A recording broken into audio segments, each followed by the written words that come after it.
नमस्कार। Debate central में एक बार फिर आप सभी का स्वागत है। मैं हूं संजय उपाध्याय।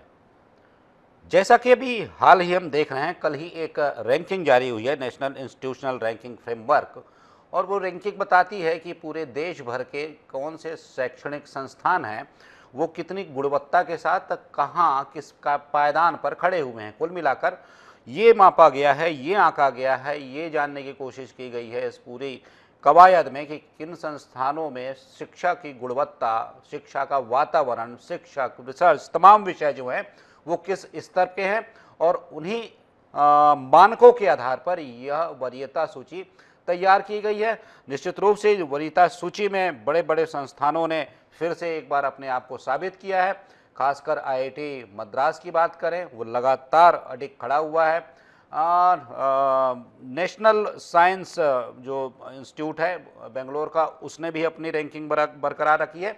और ऐसे भी और भी संस्थान हैं, कुछ इसमें और भी ऐसे विषय हैं जिसमें कि हम देखें, लेकिन फिर भी छत्तीसगढ़ के जो इतने संस्थान हैं, करीब 26-27 शैक्षणिक संस्थानों ने, उच्च शैक्षणिक संस्थानों ने इसमें हिस्सा लिया, लेकिन उनका जो कहे प्रदर्शन तो नहीं कहेंगे। देखिए, ये कोई प्रदर्शन नहीं है, मैं तो कहूँगा कि शिक्षा की गुणवत्ता में वैसा सुधार नहीं हुआ जैसा कि अपेक्षित था।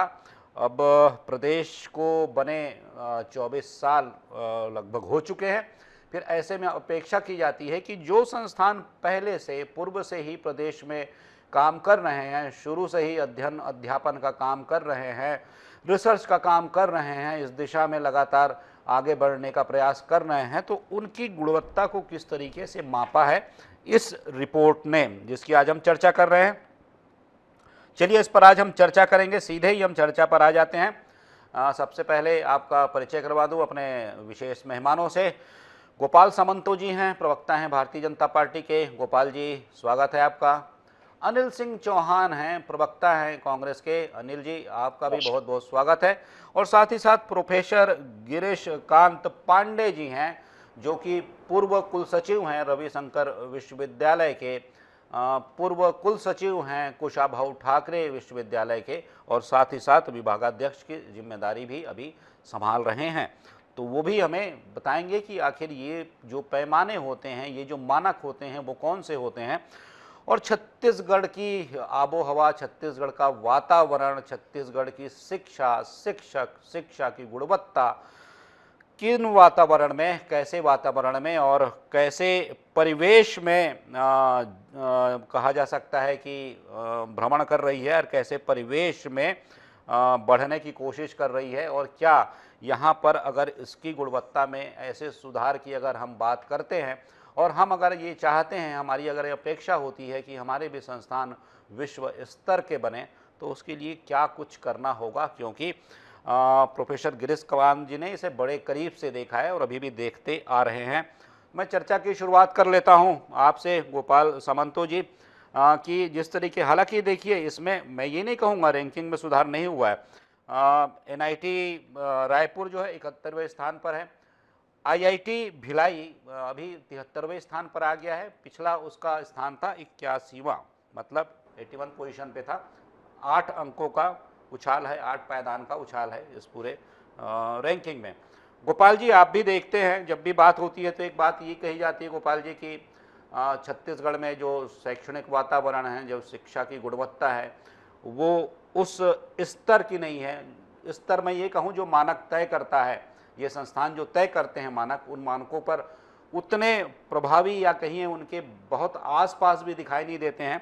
वजह क्या मानते हैं? ठीक है, ये एक वजह तो हो सकता है कि प्रदेश अभी 24 साल की अवस्था में है, लेकिन मैं ये बात कर रहा हूँ जो संस्थान वर्षों से चले आ रहे हैं, उन पर प्रदेशों की कोई, प्रदेश के निर्माण की कोई सीमा नहीं है, लेकिन फिर भी जब ये रैंकिंग ऐसी आती है तब वो पिछड़ जाते हैं। या फिर कुछ ऐसा सोचा है आप लोगों ने, सरकार ने बड़ा, कि आने वाले दिनों में भाई छत्तीसगढ़ भी इन सूची में कहीं पर बड़े ही शानदार ढंग से पूरे गर्व के साथ खड़ा रहेगा। गोपाल जी। देखिए संजय जी, जी, सबसे पहली बात है, आज ये गौरव का विषय है कि छत्तीसगढ़ इस मानचित्र में आ पाया।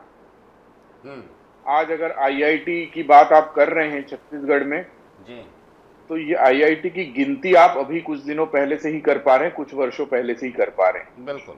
आज अगर आईएम्स की बात कर रहे हैं, वो भी कुछ वर्षों के पहले से ही आप इस काउंट को ले सकते हैं। ट्रिपल आईटी हो, चाहे आईआईएम हो, चाहे एनएलयू हो, ये सारी चीजों की काउंटेबिलिटी जो आई वो पिछले 10 साल में ही आई है, एनएलयू और एम्स को अगर छोड़ दिया जाए तो मेरा कहना है कि आईआईटी मद्रास और आईआईटी भिलाई में लगभग 70 वर्षों या 60-70 वर्षों का डिफरेंस। बिल्कुल। और 70 वर्षों का जो डिफरेंस है वही आपको रैंकिंग में भी डिफरेंस नजर आ रहा है जी। लगभग 1 और 73 का ही डिफरेंस आपको नजर आ रहा है। लगभग 70 वर्षों का जो डिफरेंस बताया, 70 पायदानों में भी आपको इसमें क्या वर्ष इतने मायने रखते हैं, या फिर एक पर्याप्त वर्ष मिल जाए, एक पर्याप्त समयावधि मिल जाए पर्याप्त होती है? क्योंकि संस्थानों में हम देखते हैं जो कि निजी विश्वविद्यालय, निजी क्षेत्र के अन्ना विश्वविद्यालय 1978 का है, ये 1978 का विश्वविद्यालय है और रैंकिंग में ये पहले नंबर पर है, चेन्नई तमिलनाडु का है। लेकिन हमारे यहाँ के विश्वविद्यालय रविशंकर विश्वविद्यालय 1969 का है, बाबा गुरु घासीदास विश्वविद्यालय 1983 का है। मतलब मान लीजिए सिर्फ वो 4-5 साल ही पीछे का है, लेकिन वो रैंकिंग में आसपास भी नहीं है सर, 200 में भी नहीं है। तो क्या वर्ष इतना मायने रखते हैं, या फिर एक पर्याप्त वर्ष मिल जाए 40 साल, 50 साल, 30 साल, 40 साल, तो उसमें आप कीजिए? ऐसे गोपाल जी, शिक्षा में तो वर्ष उतने मायने नहीं रखते हैं, सच मायनों में ये कहा जा सकता है, लेकिन परिवेश बहुत मायने रखता है। बिल्कुल। परिवेश कैसा हो, परिवेश में कितनी सृजनशीलता हो, कितना रिसर्च हो। देखिए रिसर्च एक बहुत बड़ा, जैसे गिरीश कांत जी आदरणीय प्रोफेसर सर है, मेरे शिक्षक भी रहे हैं। मैं ये आपको बताना चाहूंगा कि जब ये एक्रेडिटेशन होता है, जब ये मानक तय हो जाता है, उसमें रिसर्च बहुत बड़ा मैटर होता है। और रिसर्च ऐसा विषय होता है जिसमें शासन का कंट्रोल नहीं होता ज्यादातर किस्से में, क्योंकि रिसर्च जो होते हैं, रिसर्च फेलो खुद से डेवलप होते हैं और खुद वो रिसर्च सब्जेक्टों की चयन करते हैं और खुद रिसर्च के सेक्टर में वो जाते हैं। तो ऐसे कई चीजें हैं जिसके लिए परिवेश होना जरूरी है। निश्चित रूप से पिछले 15-20 सालों में जो छत्तीसगढ़ में परिवेश डेवलप हुआ है वो बहुत ही अप्रिशिएबल परिस्थिति आई है। आज यहाँ पे के जो बच्चे हैं वो पूरे देश में अलग अलग जगह पे बड़े बड़े संस्थानों में नौकरी करते मिलेंगे आपको, बड़े बड़े संस्थानों में मैनेजमेंट के बड़े स्तर पर नौकरी करते मिलेंगे। तो ये परिवेश का ही कमाल है। और छत्तीसगढ़ जब से बना है, 24 साल जब छत्तीसगढ़ बना है, इसमें अमूलचूल परिवर्तन ना केवल शिक्षा में बल्कि इंफ्रास्ट्रक्चर के सेक्टर में भी हुआ है। और ये जो इंफ्रास्ट्रक्चर का सेक्टर है, यही एजुकेशन का एंसिलरी सेक्टर होता है। देखिए आज आप एनआईटी के बच्चों को देखिए, आप साइंस कॉलेज और एनआईटी के आसपास घूमेंगे तो आपको पूरे देश के बच्चे यहाँ पे मिलेंगे। आप एम्स के सामने घूम लीजिए, आप बच्चों से मुलाकात कर लीजिए, तो पूरे देश के बच्चे आपको वहां पे मिलता है। और ये इंफ्रास्ट्रक्चर का ही कमाल है और ये दूरदृष्टता का ही कमाल है।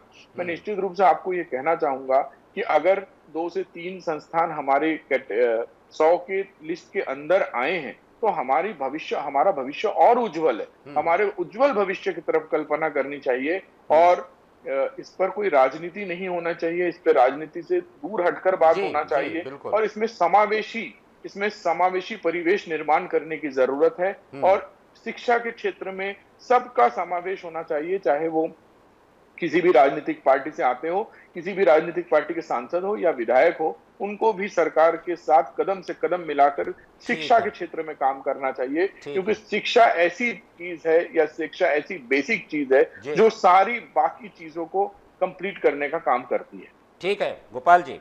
अनिल जी सुन रहे होंगे गोपाल जी जो कह रहे हैं, वो कह रहे हैं कि ये राजनीति का विषय नहीं है, लेकिन जब नेताओं के बयान आए थे तो मैंने सुना था कि राजनीति कुछ तो सर हो रही थी।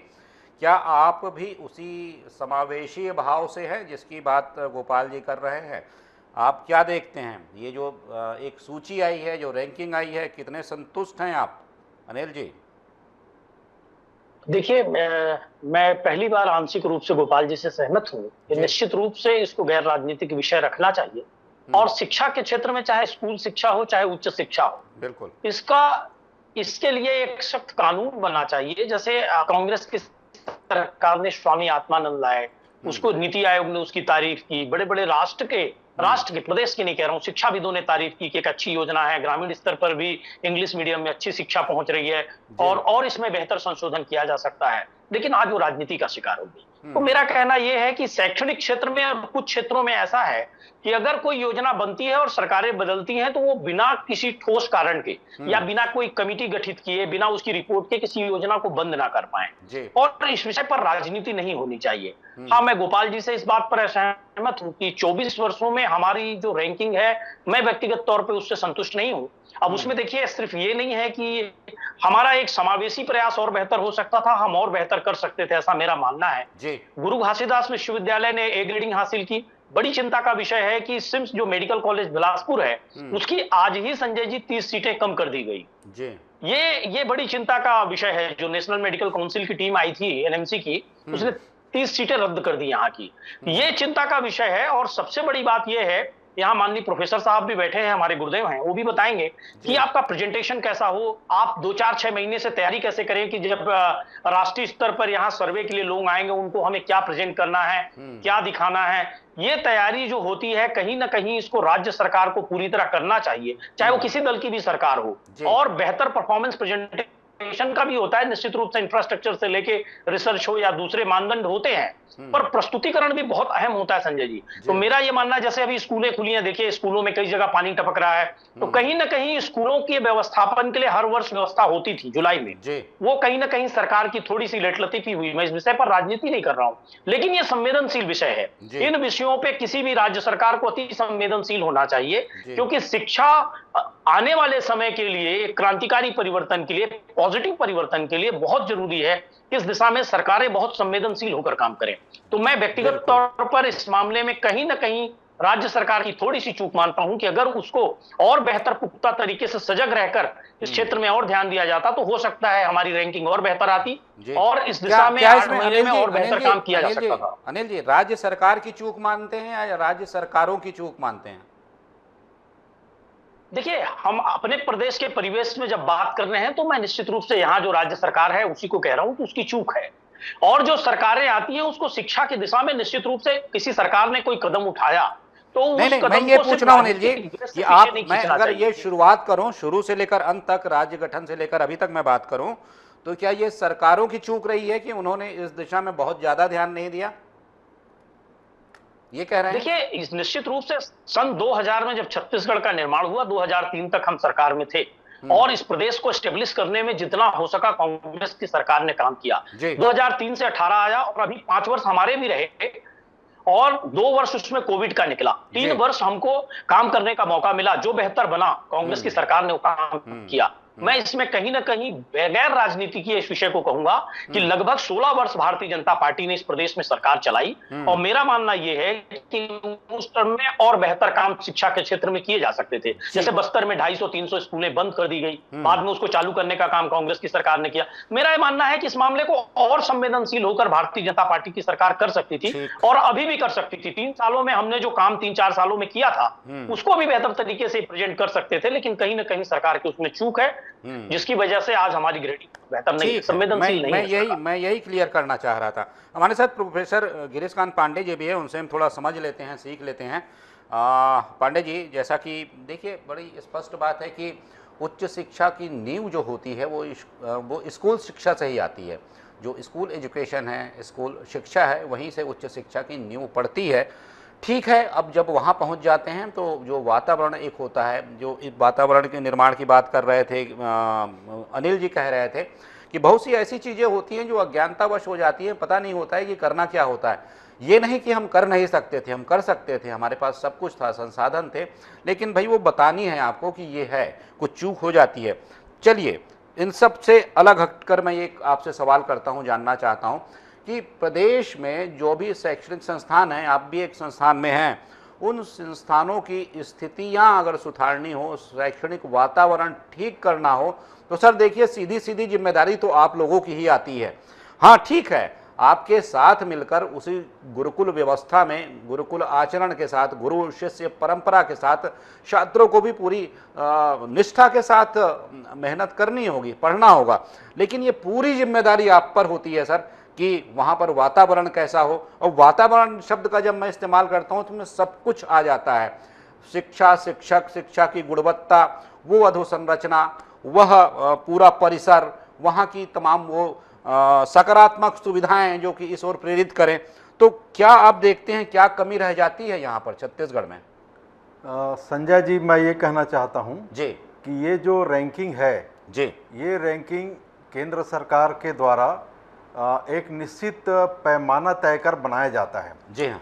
वो पैमाना ऐसा है कि उस पैमाने पे पूरे भारत में लगभग 60,000 जो कॉलेज और यूनिवर्सिटी है, 58,000 जी, उसको करीबन 6 अलग अलग भागों में बांट दिया जाता है जी, जबकि पूरे 58,000 इंस्टीट्यूट को 6 भागों में नहीं बांटा जा सकता। अच्छा। ये जो हमारे राज्य सरकार की मैक्सिमम जो शासकीय कॉलेज है और यूनिवर्सिटी है जी, ये सभी एक कैटेगरी के कॉलेज में रखते हैं। इंजीनियरिंग को अलग रखते हैं, फार्मेसी को अलग रखते हैं, ऐसे अलग अलग कॉलेजों से बढ़ता है। सवाल उठता है कि क्या रविशंकर विश्वविद्यालय या दूसरे विश्वविद्यालय इस रैंकिंग में क्यों नहीं आ पाते? जी हाँ। हमारा रविशंकर विश्वविद्यालय इससे पहले एक बार अंडर 100 में था, एक बार 101 से 150 भी रहा है, 151 से 200 भी रहा है जी। पर आप देखेंगे कि इसमें जैसे रविशंकर विश्वविद्यालय है, ऐसे विश्वविद्यालय के साथ यदि तुलना किया जाए तो मैं जब था तो देखा था उस समय इंडिया में लगभग 37 से 39 कैटेगरी में हम आ रहे थे जी। लेकिन हमको तुलना किया जाता है जेएनयू से, बीएचयू से या ऐसे संस्थान से जिसके पास कॉलेजेस एफिलिएशन में नहीं होते, वो डिम टू यूनिवर्सिटी जैसे होते हैं। उसका स्वयं का एक दायरा होता है, वहीं पे उनका रैंकिंग होता है। अच्छा, दूसरा एक बहुत बड़ी समस्या ये है कि वो जो संस्था जो इसमें आ रहे ऊपर, वहाँ जो बच्चों का इंटेक है, वो बच्चे का 95% 98% में एडमिशन हो रहा है, तो बट नेचुरली वहाँ पढ़ने वाले बच्चे का जो रिजल्ट 100% आता है। हमारे यहाँ बच्चे ग्रामीण क्षेत्र से आते, पिछड़े क्षेत्रों से आते, और हम बिल्कुल पासिंग मार्क्स वाले बच्चे को 40% 45% को लेकर के उसके साथ काम करके पासिंग परसेंट निकालते हैं। तो एक ऐसी संस्था जहाँ बच्चे के एडमिशन ही 90-95% में हो, उसके साथ कैसे तुलना हो? एक और बहुत बड़ी कमी है, उन संस्थाओं को आप देखेंगे तो रविशंकर विश्वविद्यालय को मिलने वाले फंड की तुलना में 20-25 गुना ज्यादा होता है। उनका एरिया छोटा है, काम छोटा है, पर फंड 25 गुना ज्यादा है। उससे आप कैसे कंपेयर करेंगे? एक और बहुत बड़ी कमी जो हमारे छत्तीसगढ़ में है कि आप जितना बढ़िया बढ़िया एजुकेशन संस्थाओं के बिल्डिंग बना दीजिए, वो कभी अच्छा रन नहीं कर सकता जब तक वहाँ स्थायी शिक्षक नहीं होगा। तो जो रैंकिंग में प्रॉब्लम देता है वो स्थायी शिक्षक की कमी एक बहुत बड़ा कारण है। क्योंकि आप किसी कॉलेज में बिल्डिंग मत दीजिए, 10 टीचर भी दे दीजिए तो पेड़ के नीचे पढ़ के वो बच्चे को पढ़ा के निकालेगा, लेकिन आप बड़ी बड़ी बिल्डिंग दे दिए और टीचर ही नहीं दिए तो उस इंफ्रास्ट्रक्चर का कोई काम नहीं होता। आज हमारे राज्य के सारे इंस्टीट्यूट जो है हायर एजुकेशन में आप देखेंगे वो स्थायी शिक्षकों की कमी से जूझ रहा है। ये बात जरूर है कि पढ़ाने के लिए डेली वेजेस अतिथि शिक्षकों का होता है, उससे पढ़ाई होता है, पर अतिथि शिक्षक से आप गुणवत्ता की या एक जिम्मेदारी की भाव नहीं ला सकते। बिल्कुल। एक और होता है कि ऐसे रैंकिंग के लिए अप्लाई करना पड़ता है। अब आप देखिए 58,000 जो हमारे देश में इंस्टीट्यूट है उसमें कितने अप्लाई किया? वो 10,000 के आसपास अप्लाई हो रहा है, और उसमें हमारे राज्य की तुलना करें बहुत बड़ी संख्या में संस्था ऐसा है जो अप्लाई ही नहीं करते। जब आप अप्लाई ही नहीं करेंगे तो आपकी रैंकिंग की गुणवत्ता पता कैसे चलेगी? बिल्कुल। जब आप रैंकिंग के लिए अप्लाई करते हैं तो आपके इंस्टीट्यूट के सारे टीचर, सारे लोग एक को जूझना पड़ता है 1 साल पहले से 6 साल पहले। मैं आपके पास आता हूं, गिरीश कांत जी आपके पास आता हूं, और भी कुछ सवाल मैं आपसे पूछूंगा, लेकिन चूंकि समय है मैं सबसे बात करता चला हूं। क्या कह रहे थे गोपाल जी? जैसा आप सुन रहे थे, अनिल जी कह रहे थे, आप कह रहे थे राजनीतिक बातें नहीं करनी है। अनिल जी भी कह रहे हैं कि वो राजनीतिक बात नहीं कर रहे हैं, लेकिन फिर भी कुछ व्यवस्थाएं होती हैं जिन व्यवस्थाओं की ओर संकेत कर रहे हैं। पांडे सर भी उसकी ओर संकेत कर रहे हैं कि कैसी कमियां रह जाती हैं जिस वजह से हम रैंकिंग में तमाम प्रकार के मानक जो गिने जाते हैं हम पिछड़ जाते हैं। तो वो व्यवस्थाएं नहीं बन पाई। अनिल जी कह रहे थे कि लगभग 17 वर्षों तक आप रहे, व्यवस्थाएं कर लेनी थी सर, ऐसा कह रहे हैं अनिल जी। बेसिकली 15 साल 8 महीने हम रहे जी, और उसमें फिर मैं दोबारा गिरीशकांत पांडे जी गुरुजी की तरफ आप तस्दीक करने के लिए मैं उनका साथ लेना चाहूंगा जी। छत्तीसगढ़ में 2 विश्वविद्यालय हुआ करते थे, रविशंकर विश्वविद्यालय, घासीदास विश्वविद्यालय।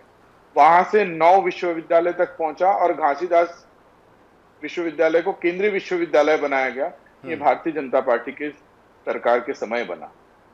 IIT, IIM, AIIMS, IIIT, HNLU, ये सारे जो संस्थान ये भारतीय जनता पार्टी की सरकार में आई।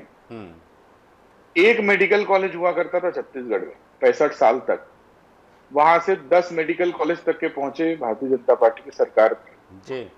ठीक है, मैं इसको बोलना नहीं चाहता था, लेकिन चूंकि राजनीतिक विषय आ ही गया है तो मैं अपना पक्ष रखना चाहूंगा। जी हाँ, पिछले 5 साल में एक बड़ा यूनिवर्सिटी, एक इंस्टीट्यूट भूपेश बघेल के सरकार में आया हो ऐसी बिल्कुल बात नहीं बनी।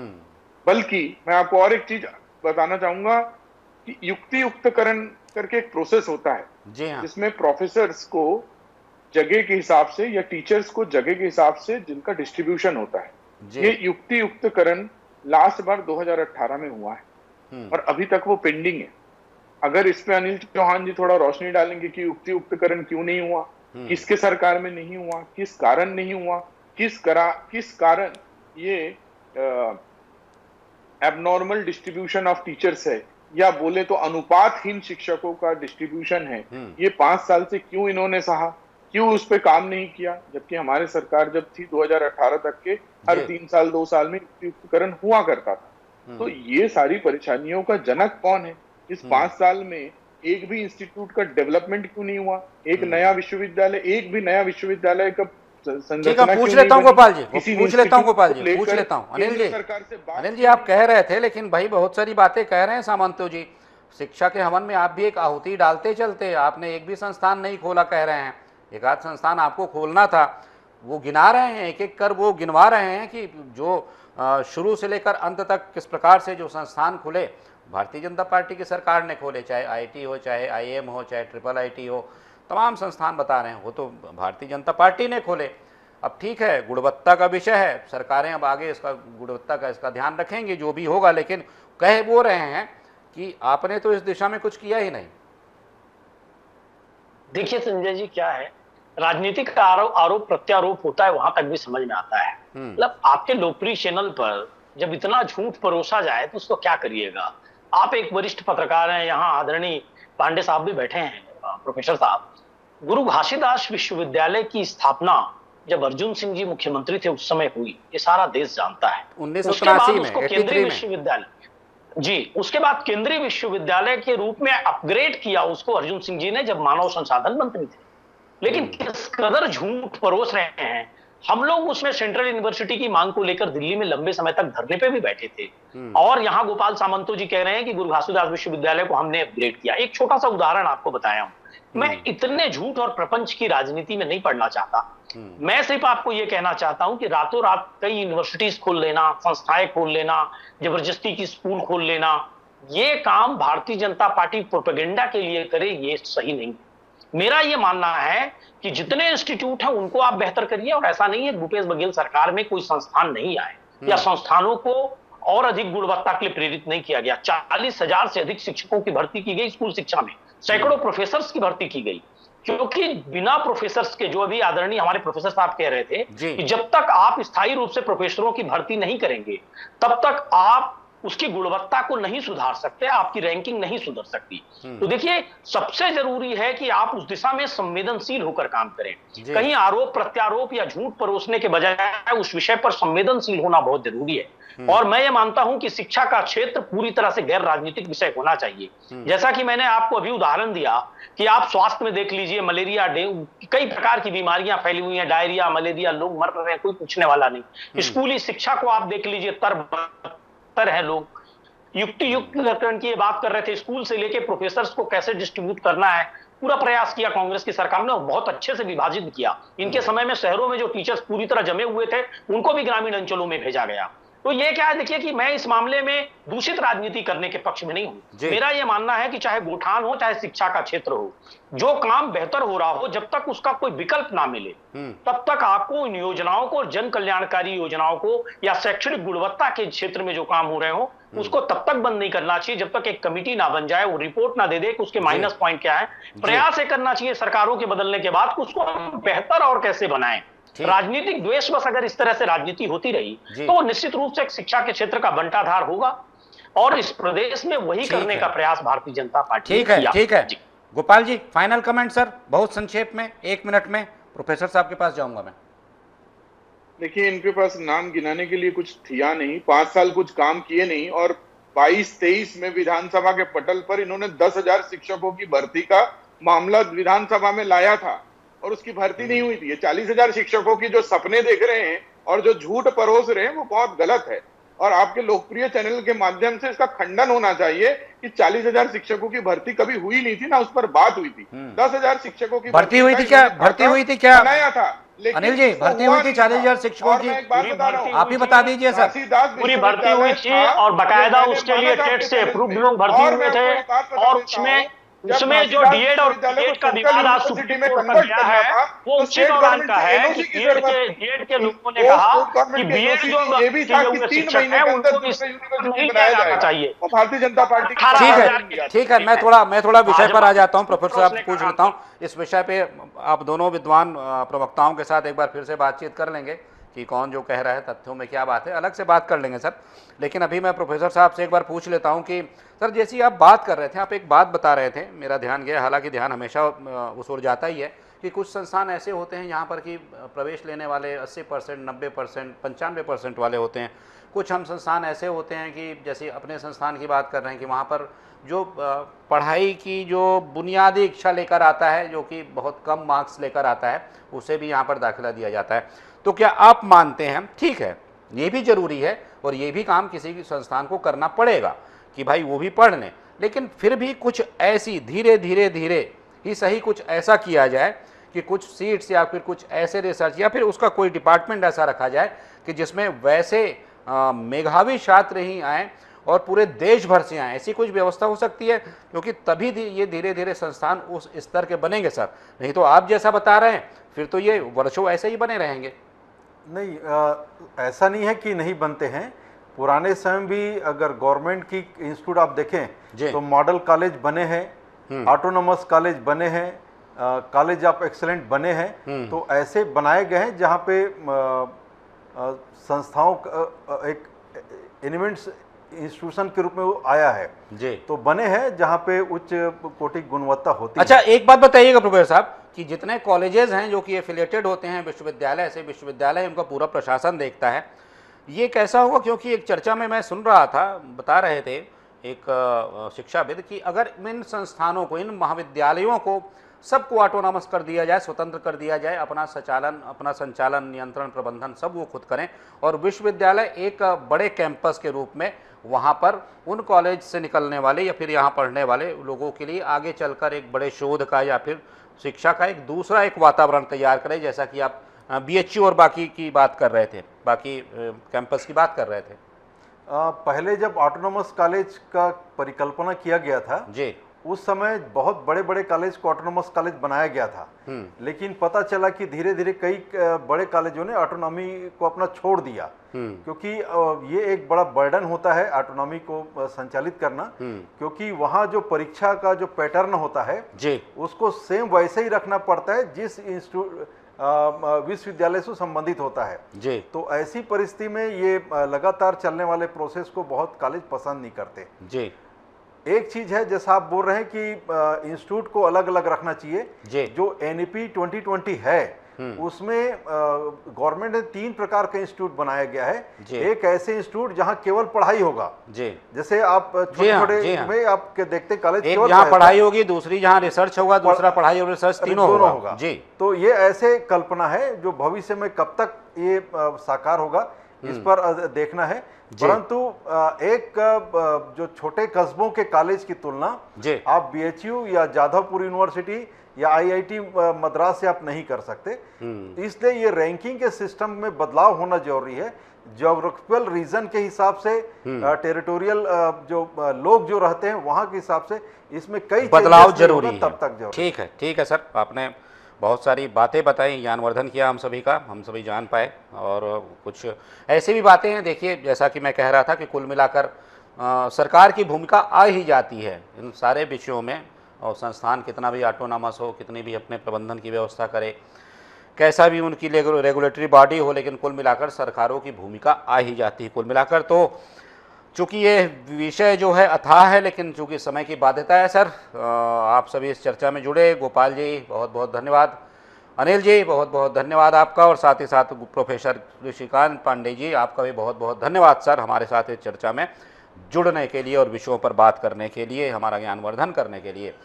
तो ये जो बातें हो रही हैं, ये जो विषय है, विषय बड़ा है क्योंकि यही पूरे एक जीवन का जो आधार होता है। कुल मिलाकर मान के चलिए, जो आदमी शिक्षा प्राप्त करना चाहता है, जो शिक्षा की ओर टकटक लगाए देखता है, जो शिक्षा की गुणवत्ता की चिंता करता है, तब उसे जब ये रैंकिंग दिखाई देती है तो उसकी भी अभिलाषा होती है, तीव्र उसका मनोभाव होता है कि वो उन संस्थानों तक पहुँचे और उन संस्थानों में प्रवेश मिल सके और वहाँ वो अपना अध्ययन का कार्य करे। लेकिन फिर भी जैसा मैंने पूछा अपने मेहमानों से कि प्रदेश में भी ऐसे स्तर का, इन स्तरों के संस्थान कब तक बनेंगे, तो ये बात ठीक है कि हमारी कुछ अलग प्रकार की चुनौतियां हैं, हमारा अलग प्रकार का एक भौगोलिक परिवेश है, लेकिन ये भी कहना ठीक ही होगा कि हम शयने ही सही इस दिशा में बढ़ रहे हैं। हमारी आईआईटी की रैंकिंग, हमारी एनआईटी की रैंकिंग इस ओर तो इशारा कर ही रही है और आगे भी इस दिशा में बेहतर किए जाने की सरकारों से भी उम्मीद है। तो आज की चर्चा में सिर्फ इतना ही।